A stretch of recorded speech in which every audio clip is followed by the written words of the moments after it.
The DFINITY Foundation is a major contributor to the Internet Computer Protocol. And I'm here at a Bitcoin conference, and it's going to take me a while to talk about Bitcoin. So forgive me, but I want to talk first about the idea of a world computer. I assume this is my clicker? All right. So I want to first talk about this concept of a world computer because it's pretty integral to it. I mean, it is the vision that ICP is looking for. If you're not familiar with the term, don't worry. It hasn't really been in the popular conversation a lot recently for most of crypto's history, but it is starting to become talked about a little bit more.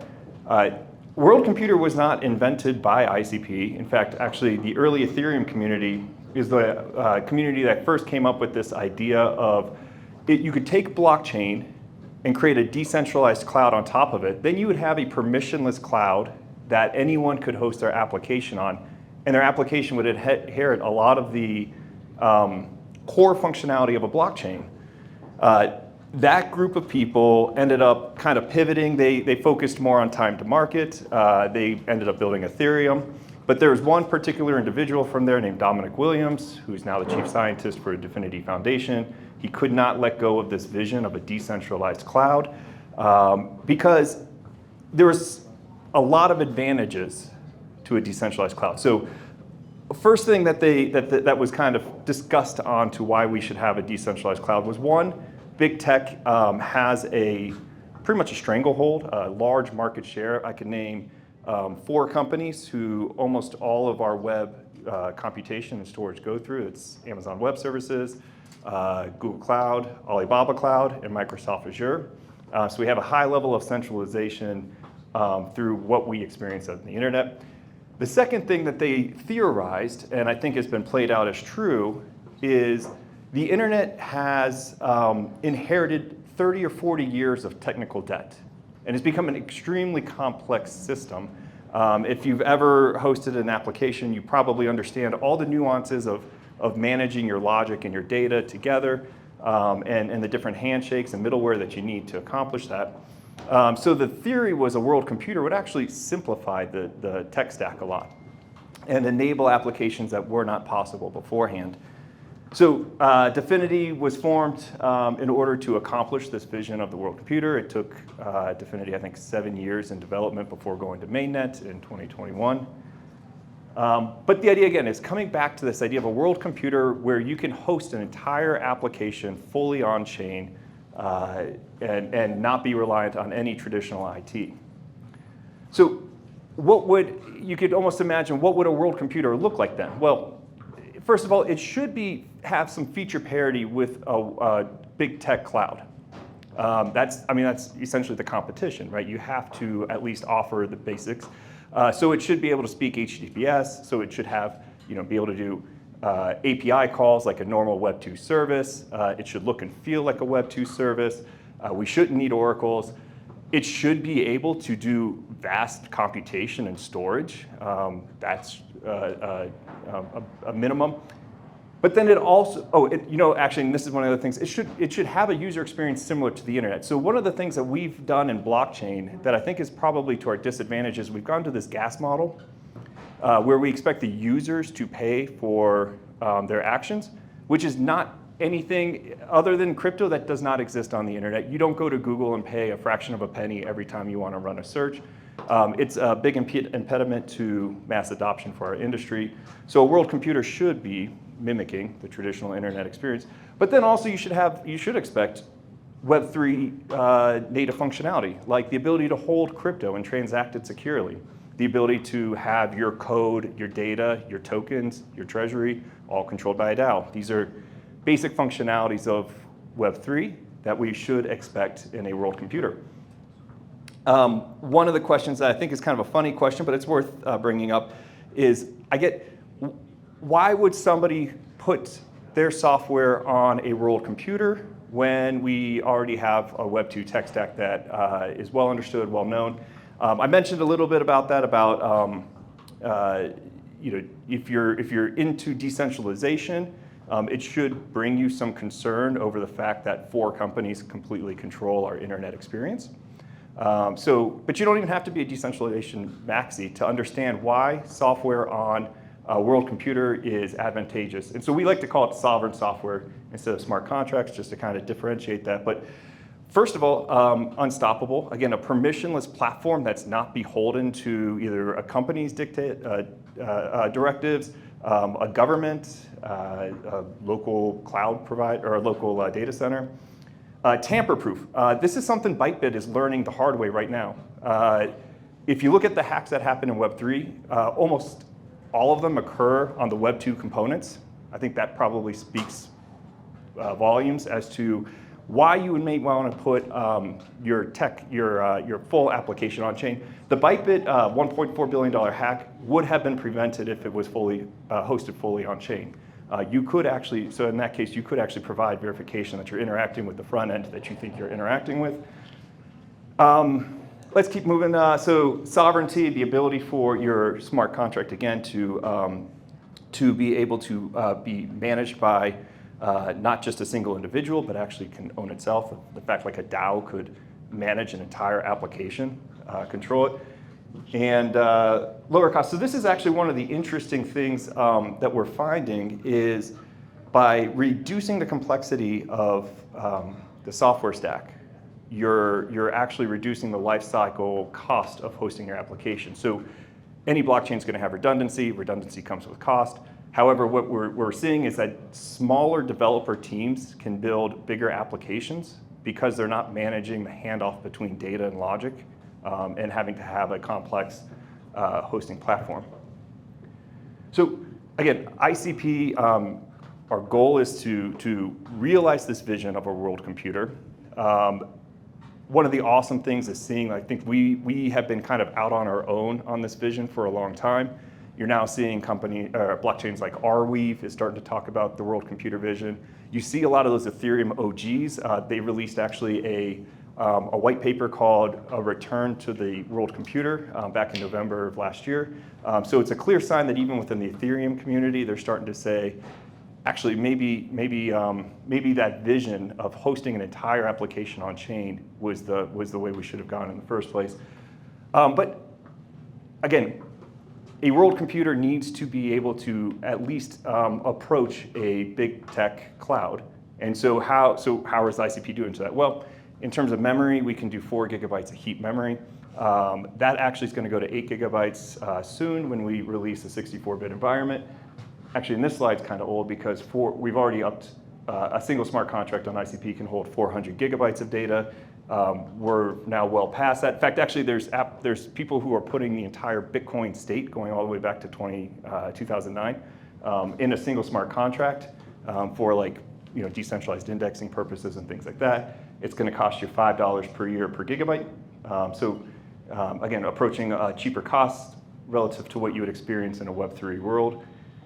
Languages, you should be able to program in a lot of Web2 native languages. So on ICP, we can program in Rust, TypeScript, Python, Solidity. If you're an ETH developer, you're probably interested in that. All of it gets compiled into WASM. And so you can see on the slide, you can hold a canister on ICP. You can hold actually private keys for, I'm going to talk a little bit more into depth of this, but can hold crypto keys. And so again, the idea is a full stack software platform. So front end, back end, data, all in a single smart contract. I mentioned complexity. So actually on ICP, data and logic live together in a bundle. So there's the concept of a database doesn't exist in ICP because your data is actually just living as an object within your smart contract code. So the complexity level, you don't need to have an admin managing your database. You don't have to have a SQL query to call. We have seen projects that have actually reverse engineered a database because they're so used to the idea of a table that like data as an object was too foreign for them. So you can reverse engineer a database. It's just most developers aren't doing that. It has a specific, actually data and logic sitting together has a very specific AI use case I'll talk about in a second.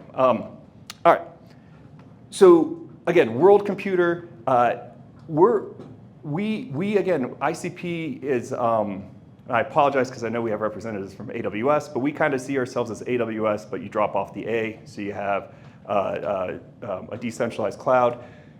And when we launched, I don't know if we had really quite a vision of what would be built on ICP. It's just a platform that anyone can come and build on and see. But a couple of the areas that we've found a lot of interest in is first, SocialFi. There's probably, I don't know, 24 social media apps on ICP. A few of them have 20,000 daily active users, so they've reached a pretty decent scale.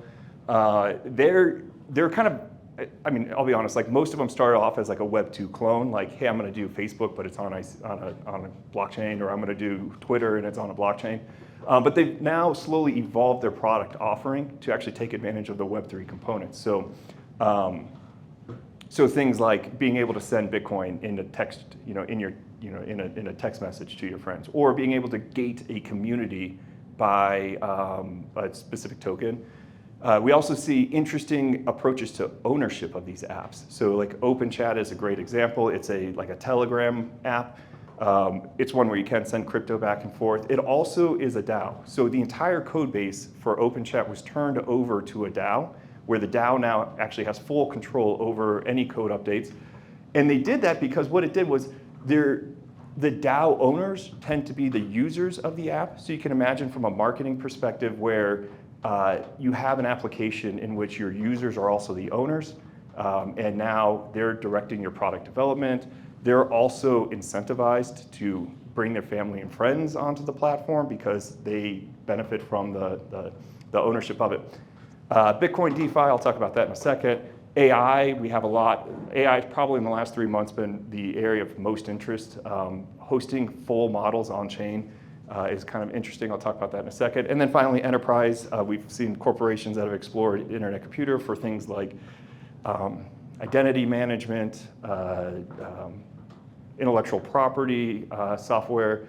We've seen government agencies actually be really interested from like a vital records and from an identity. So the United Nations has multiple programs going on where they're experiencing using the internet computer to solve specific problems within United Nations countries. So I want to talk about AI. You can't be at a conference anymore and not talk about AI. I put my AI slide in here. This is actually where I'm going to start talking about Bitcoin as well. So AI for the internet computer is not at all a Web 2 AI that can do token transfers or that has a token. Actually, that's like 90% of the AI projects are basically, it's a Web 2 project that for some reason has a token and there's no real connection between the two, but people like that, so don't let me yuck your yum. But AI actually on the internet computer is hosting AI models fully on chain, right? So taking an entire, let's say LLM, taking a machine learning model and putting it on chain. And again, actually if I can, does this work? You can imagine why that would be important. So as AI starts to manage more and more of our daily lives, they're going to be honeypots for hackers. So having tamper-proof is extremely important. The reason why blockchain is so great at providing a tamper-proof mechanism is because a blockchain has consensus. You cannot attack software that's running on a blockchain without attacking the consensus mechanism. You could also imagine having, let me go back. So actually, let me go back. So Anakai put out this tweet. They did this, I think it was 2 days after DeepSeek completely wrecked the global financial markets. If you remember that, it feels like it was years ago, and it was just a couple weeks ago. But Anakai is a company who's building AI products on the internet computer. They're actually here in Denver somewhere. If you have a chance at ETHDenver, maybe if you see them with a hat or a shirt, you could talk to them. But a couple days later, they took the R1 model of DeepSeek, the 1.5 billion parameter model, and put it on a smart contract on the internet computer.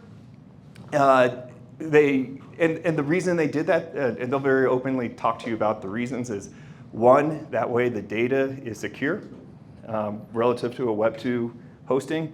Number two, model security. So again, the ability to prevent hacking. They can also actually provide cryptographic verification back to the end user, so the end user knows that they're interacting with the model that they think they are. And then finally, I'm going to bring it back to Bitcoin. Web3 integration. So an AI model that's living on the internet computer inherits all of the capabilities of the internet computer, and one of those is chain fusion. So a world computer should talk not just with Web 2, but it should talk with every blockchain. Chain fusion is like our branding of a suite of tools for integrating, for applications on ICP to integrate with other chains, and vice versa. Actually, chain fusion can allow applications on other chains to leverage components of the internet computer, or even the entire, basically to leverage the internet computer without having to move your application to the internet computer. You should be able to live on whatever chain that you want to live on, and then use internet computer for an AI layer, or a data layer, or a orchestration layer. So Bitcoin, so at this point we've basically integrated with most or all major blockchains. I'll say like our hosts here at Stacks, we're integrated with Stacks as well. So a Stacks, an internet computer, an ICP smart contract can read and write to the Stacks network, which is great. Bitcoin was our original. It's the first love. So we did our first integration with Bitcoin back in 2022. And in this one, we did we call it a full integration, because the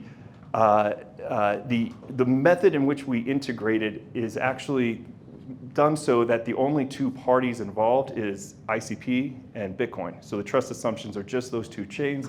I will say for every other integration we've done, we've used RPC endpoints. So that introduces a third trust assumption for those RPC endpoints. But Bitcoin is the one with the one we've done with the full integration.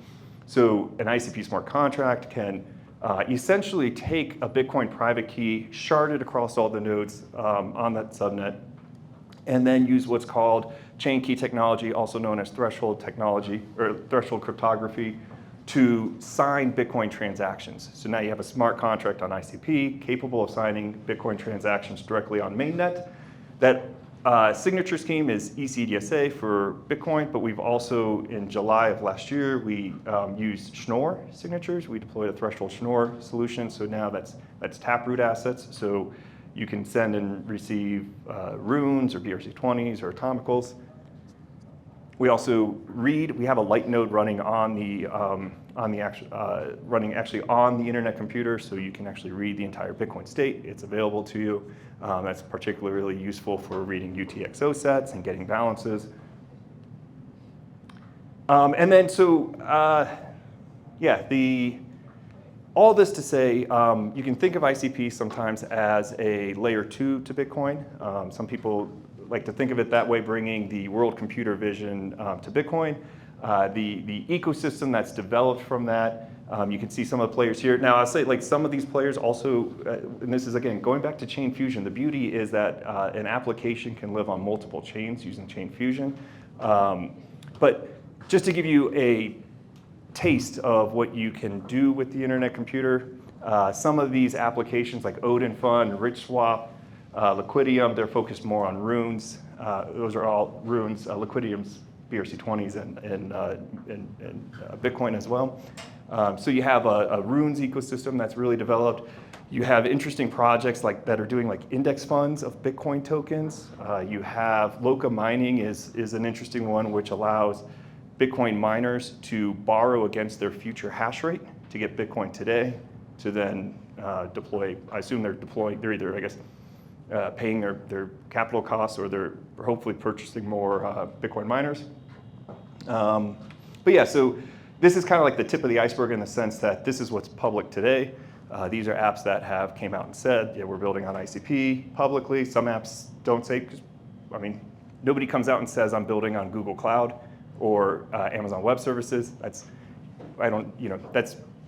a very strange thing about our industry, that we find it important to say which technology we're using. But underneath here, there's also a lot of apps in production and apps that have not publicly stated ICP as their chain that they've built on. You could also think of ICP as a layer 0. As part of that vision, you can think of ICP as bringing value to other Bitcoin L2s. Again, integrating into every chain means that the benefits of ICP can be leveraged by applications that are already deployed on existing chains. without having to, without having to move off your chain of choice. Different blockchains are optimized for different purposes. So, I mean, our vision is you should be able to build the product that you want to build, leverage the technology that helps you accomplish the exact product you want to build. And so we're just here to play whatever part we can. But in addition to that, we've seen a lot of builders who have came and built their own protocol on top of the Internet Computer Protocol that interact with Bitcoin. One of them is Omnity. That's another team that's here in ETHDenver, if you see them. They started off actually first with a bridge. They've bridged Bitcoin to Solana, Cosmos, Tron, and I think there's another one that I'm forgetting. But recently they've rolled out their Runes exchange environment. If you scan any of these QR codes, it'll take you to the docs. So obviously the Runes exchange environment is focused heavily on Runes, and so if you're thinking about doing the hackathon with a Runes application, that might be a great platform for you to look into. Tap Protocol is a really great project. I like to call them a layer 1.5. So their idea is you can use Tap Protocol and benefit from the like L2 version of ICP, so you can get the fast transaction time, the low cost transactions. But everything exists on mainnet in a sense that if ICP were to disappear tomorrow, you could actually still access your TAP assets and still transact your TAP assets on Bitcoin mainnet. So it's a great way it's a great platform if you're worried about like platform lock-in and you want to just trust back into Bitcoin. You always want to be able to get back just to Bitcoin without having to trust ICP. Tap Protocol's built a great tool for that. Rainbow Protocol, their biggest product is popcorn.fun. They're kind of more in the atomicals community. So if you're thinking in the atomical sense, that's a QR code you want to scan. And then finally is Bitfinity. They're an EVM.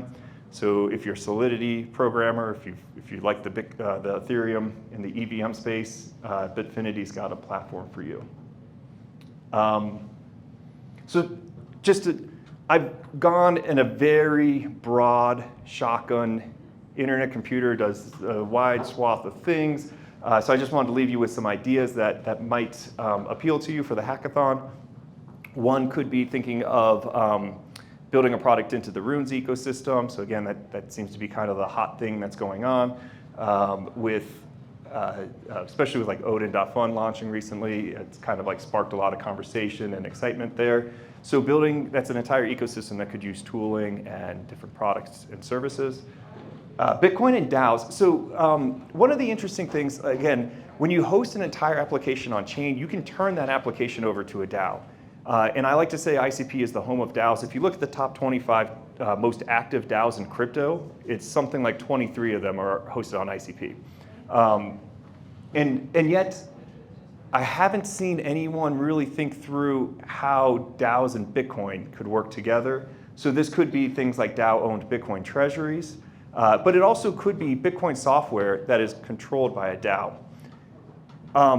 That might be, I probably should put on here, but I think in addition to that, one of the concerns that I personally have regarding Bitcoin applications is the fact that I would say 99% of Bitcoin transactions go through big tech, right? Almost all our front ends are hosted on big tech. And again, Bytebit just learned the hard way about having a fully decentralized tech stack. AI in Bitcoin, again, agents on ICP inherit all the benefits of ICP, including the ability to sign transactions on every major blockchain. You could combine these. You could create an AI agent on ICP that's completely owned and controlled by a DAO that can manage a treasury. That would be kind of a cool project. Layer 0 tooling, especially if you start to think about, again, like ICP is integrated with Stacks. And I think there's a lot of great synergy there that there's probably, you could start to think through like, okay, what are some of the tooling that might make it easier to build, to maybe put a decentralized front end on ICP for a Stacks app or something like that. And then finally, BTC-Fi, I think just that kind of goes to speak for itself. All right, so just a quick note to say, that we are sponsoring a only possible on ICP track at ETHDenver, and if you are submitting a project for Bitdl Battle, it may be eligible for this track as well. So I give you the link there, and yeah, so that's it. That's the QR code for internetcomputer.org. Thanks, Kyle. Thanks, Adam.